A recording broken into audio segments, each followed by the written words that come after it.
नमस्कार बच्चों, मेरे चैनल जगत हिताय में आपका बहुत बहुत स्वागत है। आज हम आपके लिए बनाने जा रहे हैं आपकी पाठ्य पुस्तक द्वितीय भाग रुचिरा के ऊपर वीडियो। आपके लिए पहले हमने कक्षा 6 में भी प्रथम भाग पर वीडियो बनाई है जो आपने देखी और पसंद की। तो आप जो नए बच्चे हमारे साथ जुड़ेंगे उनसे मैं ये कहना चाहती हूँ कि अगर आपको ये वीडियो पसंद आए तो आप मेरे चैनल को सब्सक्राइब करें और बेल आइकन ज़रूर दबा दें ताकि जब भी मैं कोई वीडियो बनाऊं उसका नोटिफिकेशन आप तक पहुंच जाए। और मेरे चैनल को लाइक करें, सब्सक्राइब करें, इससे हमारा प्रोत्साहन बना रहता है। इस वीडियो में हम आपको संपूर्ण ज्ञान देने की कोशिश करेंगे, जैसे शब्दार्थ, संधि विच्छेद और व्याकरण से जुड़ी जितनी भी बातें हैं। तो चलिए आगे शुरू करते हैं। पाठ नंबर 1, सुभाषितानी। सुभाषितानी का अर्थ है सु मतलब अच्छे, भाषित मतलब वचन। तो अच्छे वचन के ऊपर ये श्लोक हैं। तो आइए चलिए पढ़ते हैं। पहले हम शब्दार्थ कर लेते हैं।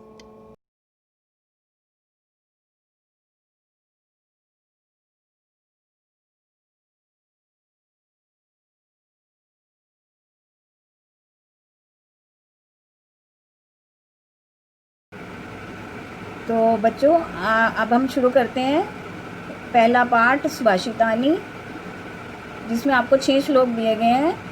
तो पहला श्लोक इस प्रकार है। पृथ्व्यां त्रीणि रत्नानि जलमन्नं सुभाषितं मूढे पाषाणखण्डेषु रत्नसंज्ञया विधीयते। इसका पहले हम अन्वय कर लेते हैं। तो अन्वय इस प्रकार है। अन्वय करने से पहले मैं आपको अन्वय का अर्थ बता देना चाहती हूँ। शब्दों का जो तर्कपूर्ण क्रम होता है, जैसे हम कोई वाक्य बोलते हैं तो जो श्लोक होता है वो श्लोक, उसमें कुछ शब्द मिसिंग रहते हैं तो वो कुछ अंडरस्टूड होते हैं। तो अब आपको इसमें जो अन्वय करते हैं उसमें पूरा शब्द क्रम अनुसार हम देते हैं। जैसे जलम अन्नम सुभाषितम च इति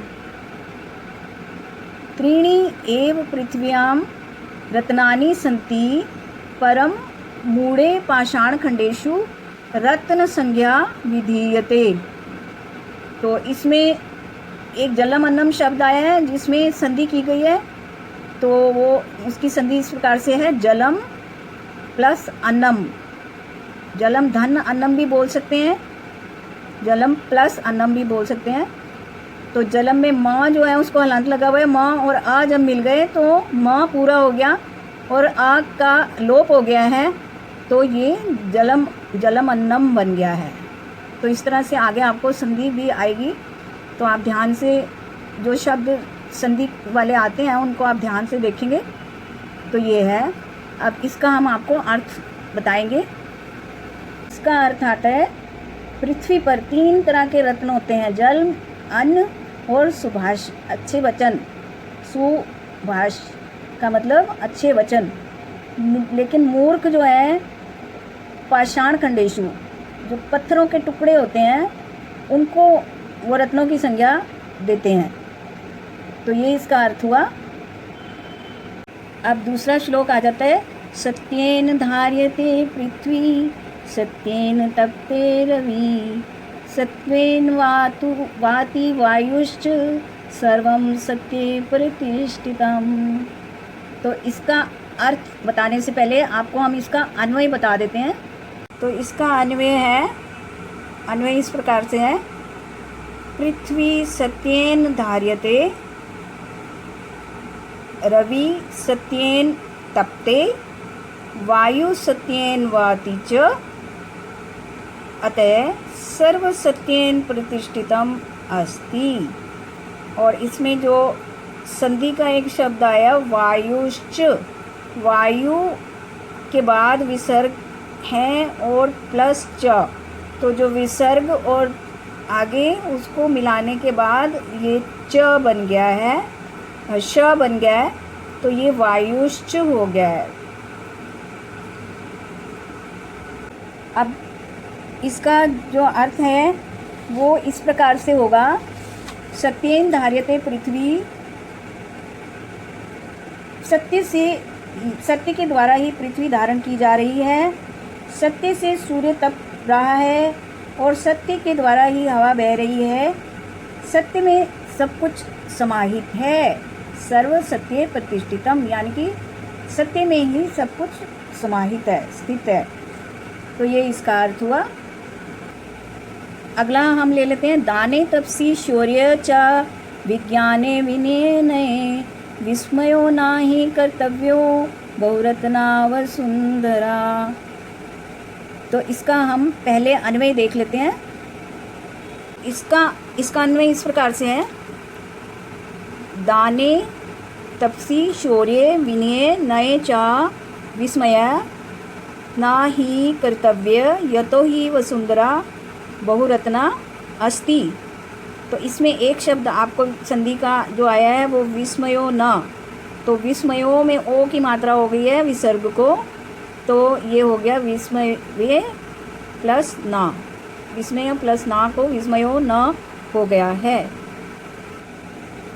अब हम इसका अर्थ जान लेते हैं। इसका अर्थ है दान, तपस्या, वीरता, विज्ञान, विनय और नीति के विषय में हैरान नहीं होना चाहिए, क्योंकि पृथ्वी बहुत प्रकार के रत्नों से भरी है।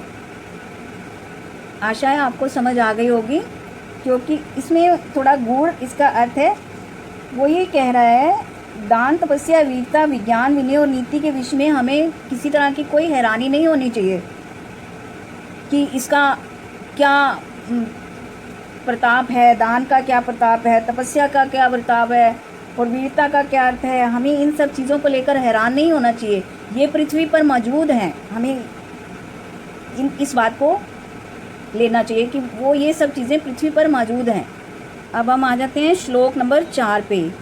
सद्भिरेव साहसित सद्भि कुर्वीत संगतिं सद्भि विवादं मैत्रीं च ना सद्भि किंचित आचरेत।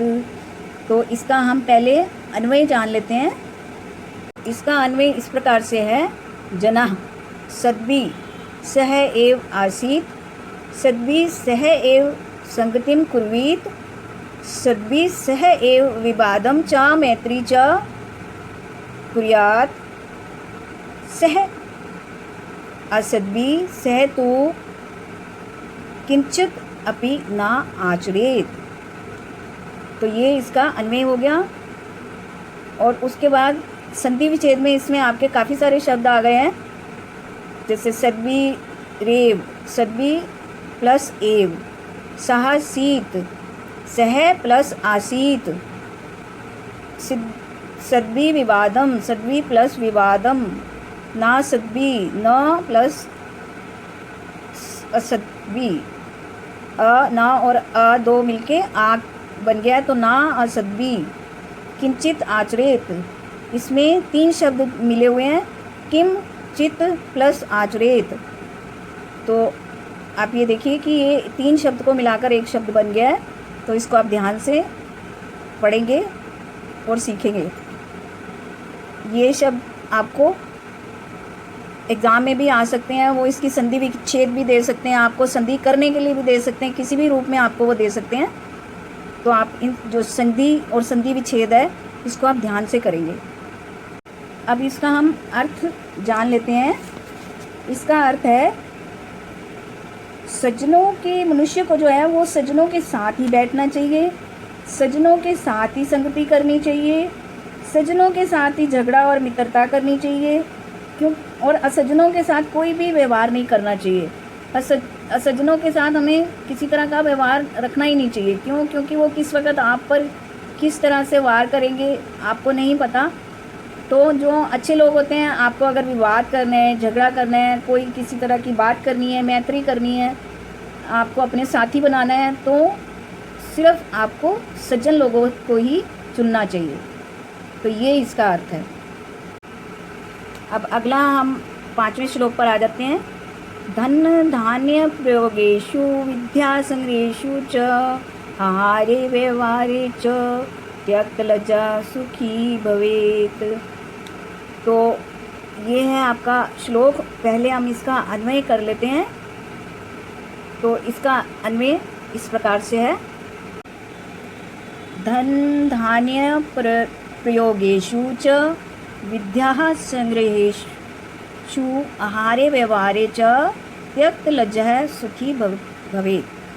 तो ये इसका अन्वय हो गया। अब हम आपको इसका अर्थ बताते हैं।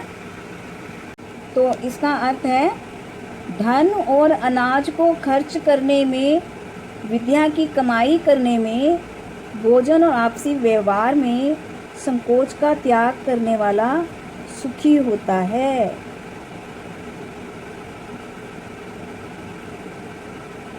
यानी कि हमें जो धन और अनाज है इसको सोच समझकर खर्च करना चाहिए। विद्या की कमाई जो करनी है उसमें भी हमें सोच के करना चाहिए।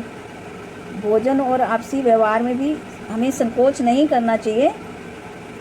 तो जो इन सब संकोच को त्याग देता है वही सुखी होता है। यही इसका अर्थ है। अब अगला आ जाता है क्षमा।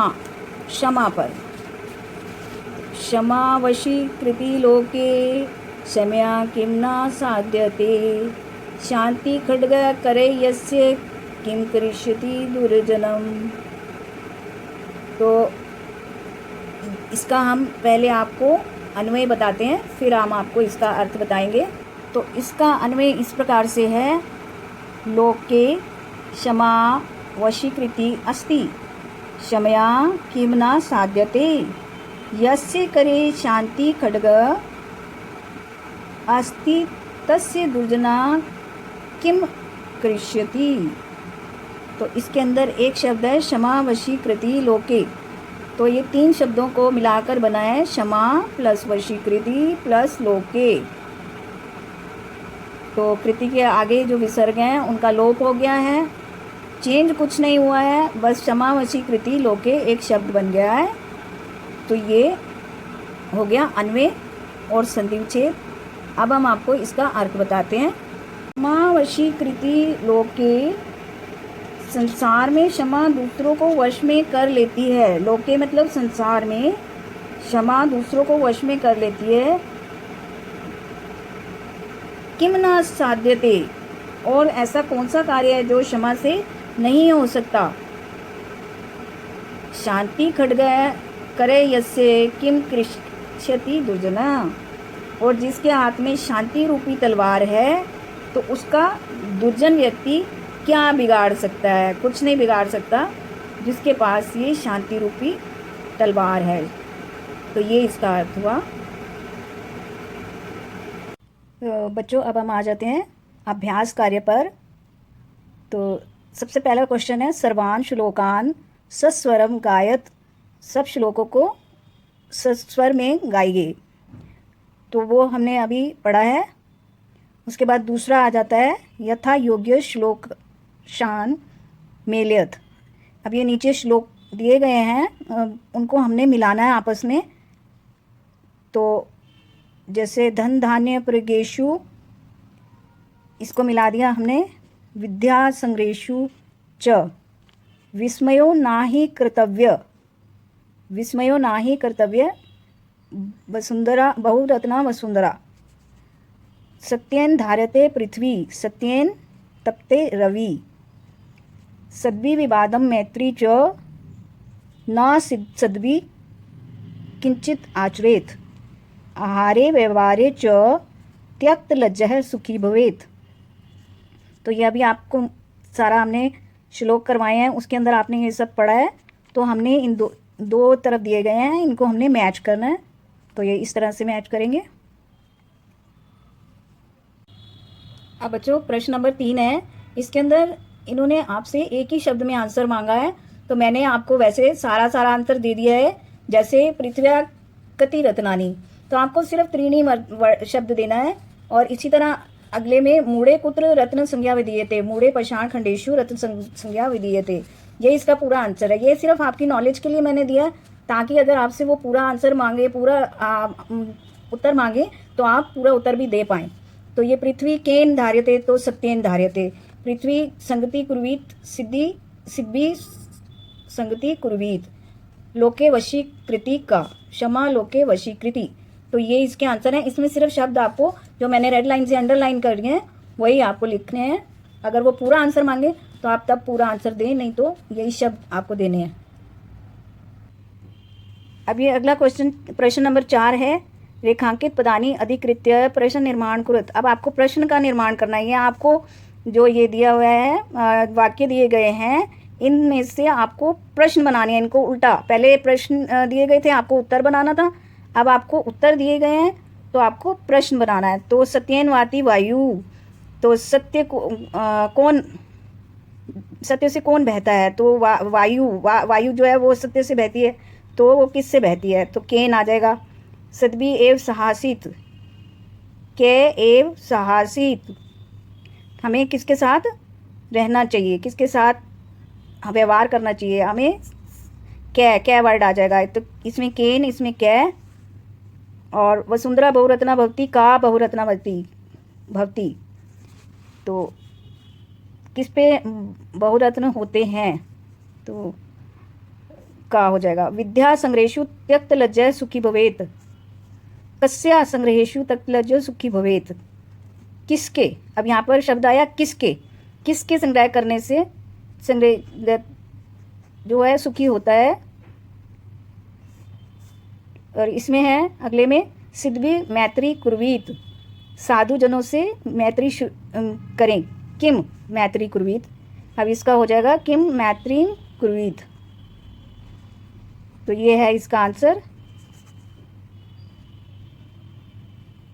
अब प्रश्न नंबर 5 आ गया है। इसके अंदर प्रश्न नाम उत्तराणी लिखत, कुत्र विस्मय ना कर्तव्य, दाने तपसी शौर्य विज्ञाने नए चा विस्मय ना कर्तव्य। ये इसके आंसर मैंने आपको दे दिए हैं। पृथ्वी त्रीणी रत्नानी कानी, पृथ्वी के 3 रत्न कौन से हैं?